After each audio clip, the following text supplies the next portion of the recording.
안녕하세요. 고해남 신지훈입니다. 여러분 잘 지내셨습니까? 덥고 습한 날씨 여러분 건강 많이 유의하시고요. 저는 요즘에 상담을 많이 진행하다가 어떤 고민이 저도 생겼냐면 과연 내가 저 상담자들 저 사람들과 만약에 똑같이 나도 누군가에게 상담을 받는다라고 하면은 어느 예정지에다가 투자를 해야 될까? 자, 그 말인즉슨 지금 서울 시내에 재개발 사업이 너무 많다라는 거예요. 저의 고민은요, 어느 예정지에 투자해야 하나. 지금 아래 나열되어 있는 이 사업지들 한번 보세요. 여러분들 다 들어보셨던 사업지들이에요. 이거 말고도 굉장히 많은 사업이 있는데, 이 중에서 제가 최근까지만 해도 가로주택 정비 사업이라던가 모아타운에 대해서 굉장히 많이 추천드리고, 실제로 저희 사원실에서도 추천했던 지역이 이번에 모아타운으로 선정된 지역들도 있죠. 그리고 가로주택 정비 사업 같은 경우는 저희 회사에서 저도 그렇고 추진을 하고 있는 지역들도 있습니다. 저는 요즘에 모아타운 이외에도 관심을 가장 많이 갖고 있는 지역이 역세권 개발 사업에 대해서 제가 조금 많이 관심을 갖고 있어요. 왜냐? 많은 상담자들이 역에서 얼마나 떨어져 있는지 아직까지도 이렇게 말씀하시는 분들이 있는데 글쎄요. 역세권이냐 아니냐 굉장히 투자할 때 고려해 볼 만한 것 같아요. 근데 그동안 저는 역세권이 왜 필요할까? 지금 이 지역이 훨씬 더 낙후되어 있고 이 지역 인근에 지금 업무 시설이 확충되어 있고 그런 업무 시설은 다 역세권이 있으니 이 사람들 배후 수요지에서 한번 조금 개발 사업을 조금 더 가져갔으면, 그리고 그런 것들이 입주권을 받으면서 조금 더 가격 상승률을 이루고 큰 수익을 다가오는 그런 사업지를 좀 생각했다면 그래, 역세권 개발 사업도 한번 해볼 수 있지 라는 생각을 갖게 되더라고요. 그러면서 제가 요즘에 많이 조금 보고 있는 지역인데, 여러분들하고 이 역세권 개발 사업에 대해서 좀 얘기를 나누면서 고해남이 과연 역세권 사업 방식 중에서 어떤 사업 방식에 귀를 기울이고 있고, 그런 지역이 어느 지역이고 어떤 사업 방식들이 있는지, 그리고 그 사업 방식이 왜 좋은지, 이런 것들을 한번 알아보기 위한 시간을 가지려고 합니다. 자, 시작해 볼까요? 역세권 개발 사업이라고 하는 거는 크게 5가지 사업이 있습니다. 역세권 복합 개발, 역세권 활성화, 역세권 시프트, 공공주택 지구, 그 다음에 도심 공공주택 사업이 있는데요. 이 중에서 민간으로만 주체가 돼서 사업을 할 수 있는 건 역세권 복합 개발과 역세권 활성화, 역세권 시프트, 이 단 3가지 사업만 있습니다. 자, 이 3가지 사업 중에서 역세권 250m 이내 지역에서 용도 지역을 상향시켜주고, 특히나 이제 용적률 자체도 굉장히 크게 완화시켜주는 곳이 있는데요. 이 중에서 저는 역세권 활성화 사업에 조금 더 관심을 갖고 있습니다. 왜냐면 50%에 대한 공공기여가 저한테는 조금 많이 투자 관점에서는 많이 와닿았던 것 같아요. 왜냐하면 투자 관점에서는 700%를 완화해주는 것도 좋아요. 민간이 주체가 돼서 하는 사업인데도 공공에 기여한다고 하면은 조금 더 역세권 활성화 사업에 대해서 정부가 좀 더 지원을 많이 해주지 않을까라고 하는 이런 생각을 갖고 있기 때문에 사실 저는 역세권 활성화 사업에 조금 더 관심을 갖고 있습니다. 뭐 이거는 개인적인 차이가 있겠죠. 그리고 역세권의 범위를요, 24년까지 한시적으로는 350m까지 적용을 해준다고 합니다. 그러니까 250m가 아니라 지금 350m가 된다라는 말씀이에요. 자, 한번 볼까요? 역세권 활성화 사업은 역세권을 고밀 복합 개발을 해서 지역에 필요한 시설을 확충을 하고 주택 공급을 확대를 해서 상대적으로 저개발되어 있거나 침체된 지역을 활성화하여 지역 균형 발전을 이루는 사업을 얘기하는데요. 고밀 복합 개발을 한다라는 거는 위로 올려준다라는 거고, 주거, 상업, 업무, 그 다음에 판매, 이런 것들을 복합적으로 개발한다는 거겠죠. 그리고 주택 공급까지 확대를 해주는 거예요. 임대주택을 공급하는 것과 임대 오피스까지 공급을 해주면서 같이 공존하겠다라는 거죠. 상대적으로 저개발되어 있거나 침체된 지역을 우리가 뭐라고 부르나요? 슬럼화가 되어 있는 슬럼 지역이라고 얘기하잖아요. 이런 슬럼화가 되는 지역을 조금 더 활성화를 해서 활발히 발전하고 있는 지역과 함께 지역 균형 발전을 이루는 사업인데요. 이 대상지가 어떻게 되느냐? 역세권 승강장 경계로부터 지금 350m죠.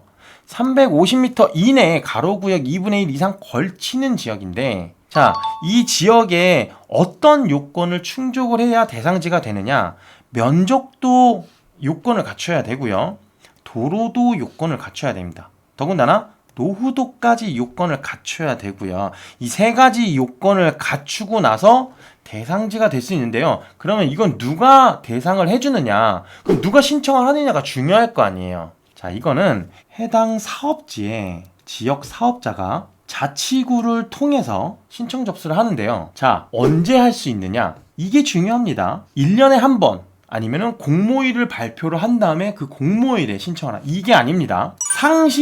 상시적으로 신청 접수가 가능한 거예요. 그러니까 언제든지 이 요건만 갖추고 있다라고 하면은 그 지역의 사업자가 언제든지 자치구에 신청 접수만 하면은 역세권 활성화 사업을 할 수가 있다라는 겁니다. 2019년 6월에 역세권 활성화 추진 계획이 발표가 되고 9월 달에 시범 사업 5곳이 선정이 됩니다. 2020년 4월 달에는 사업권 8곳이 선정이 되는데, 이 중에 저희 회사가 좀 많이 얘기했던 지역이 강동, 왕십리, 그리고 장승배기 구로디지털 단지, 여기 좀 많이 저도 얘기를 했었습니다. 사무실에서도 얘기했었고, 그리고 2021년 7월 달에 역세권 활성화 사업의 확대 발표를 했는데요. 모든 권한을 시에서 갖고 있었다고 하면은 7월 달에 발표한 내용에서는 이 해당 자치구가 책임 권한을 갖고 시는 뭐 해주느냐? 공공 지원을 해주는 지원자 역할을 해준다라고 발표를 한 거예요. 그러니까 자치구 나름대로 그 지역에서 활성화를 할 수 있는 방안을 따로 수립을 하고 공공지원 기획을 지원해달라고 시에만 요청을 하는 거죠. 그리고 1인 가구 위주의 면적이라고 하면 저희가 흔히 얘기하는 원룸이잖아요. 원룸에서 투룸 내지는 3룸으로 다양하게 공급을 해주겠다라는 얘기인 거예요. 2021년 9월 달에는 1차 후보지가 선정이 되고, 그리고 3개월 뒤에 2021년 12월 달에는 2차 후보지까지 선정이 됩니다. 자, 선정된 지역 중에서 보시면 공덕역, 합정역, 당산역, 논현역이 있습니다. 이 지역의 특성이 뭔지 아세요? 굉장히 투자처로서 누구나 얘기하는 1순위, 2순위 안에 들어가는 손에 꼽는 투자처인 거예요. 자, 이곳들이 다 후보지가 선정이 됐다라는 거죠.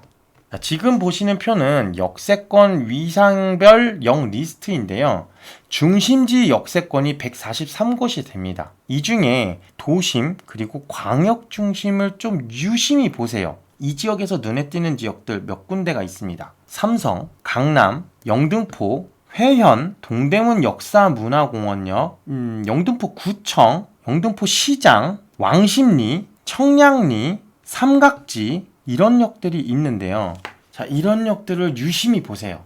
도심 안에 충분히 역세권 활성화 사업을 할 수 있는 지역의 중심지 역세권입니다. 중심지 역세권. 모두 다 중심지 역세권인데 나머지 지역들도 좀 보세요. 하지만 저는 이 지역들을 조금 더 유심히 보셨으면 좋겠어요. 올해 3월달이죠. 올해 3월달에 도시계획국에서 나왔던 보도자료에 따르면 올해에도 역세권 활성화 사업을 2개소를 선정을 했습니다. 그 중에 왕십리역과 사가정역이 있어요.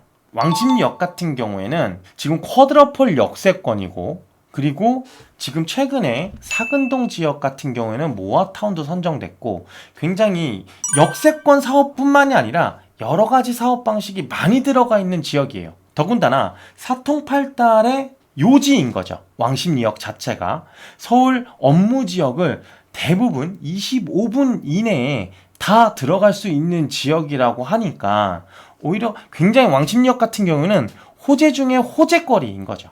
중랑구도 마찬가지입니다. 최근에 중랑구 같은 경우는 모아타운이 4군데가 선정됐고, 가로주택 정비 사업이라던가 신속통합개발 기획이라던가 여러 가지 사업이 많이 들어가 있는 지역이죠. 면목역부터 사가정역까지. 자, 그 중에 사가정역은 역세권 활성화 사업까지 이번에 신규 선정 대상지에 선정돼서 굉장히 사업 방식이 여러 가지인 거예요. 자, 2가지 지역이 있는데 2가지 지역에서는 저는 왕십리 지역을 조금 더 유심히 봤으면 좋겠고, 인근에서 또다시 나오지 말라는 법은 없습니다. 충분히 대상지가 더 나올 수 있어요. 그러니까 조금 더 유심히 봤으면 좋겠습니다. 왜냐? 업무 시설과 가깝고 쿼드러플 역세권까지 가지고 있는 왕십리역을 저는 좀 주목을 했으면 좋겠어요. 지난 3월 달에 이렇게 발표를 하고 나서 서울시에서 획일적인 지구 단위 계획을 다 손본다고 그랬고 역세권 사업에 대한 완화를 좀 해준다라고 얘기했습니다. 역세권 사업 기준을 완화를 해주고 저층 주거지 계획 기준도 개선을 해주고 불합리한 높이 규제까지 개선을 해주면서 신속한 지구 단위 계획 수립을 유도하겠다라고 발표를 했어요. 그리고 지난달 6월 24일 2040 서울 도시계획안 공청회를 열어서 이 공청회에서 2022년 연말까지 이 서울 도시계획안을 확정을 해서 지구단위 계획을 다 손본다라고 하는 거거든요. 이 계획안을 확정을 시켜준다는데, 자, 역세권 사업 활성화를 계속해서 하고 있습니다. 물론 다른 사업도 많이 하고 있어요. 자, 그런데 저는 역세권 활성화 사업을 조금 더 유심히 봤으면 좋겠어요. 앞으로는 예상하건대 역세권 사업에 대한 빛을 볼 날이 향후 2년 안에 반드시 올 거라고 생각합니다. 그 이유는 뭐냐? 흔히 우리가 얘기하는 역세권 주변 지역이라고 하면 개발이 이미 다 끝났거나 상업시설이 들어가 있거나 주택가가 없거나 대부분 이런 것들입니다. 이미 역세권 지역은 개발이 다 끝났다라고 생각하겠죠. 하지만 아직까지도 역세권 개발을 할 수 있는 지역이 반드시 존재하고요. 계속해서 이렇게 대상지가 나오고 있습니다. 2019년부터 계속 나오고 있어요. 자, 이런 지역을 유심히 봤으면 좋겠습니다. 4년 동안 120군데를 지정을 추가로 해주고 100군데 추가 지정을 해주고 이것보다 역세권 350m까지 늘어났잖아요. 350m까지 늘어났기 때문에 이게 24년까지입니다. 한시적이니까 딱 2년 동안 역세권 사업, 활성화 사업에 대해서 우리가 정말 관심을 많이 가져야 되고 특히나 도심 지역들, 아까 제가 말씀드렸던 지역들 역 근처로 한번 보셨으면 좋겠어요.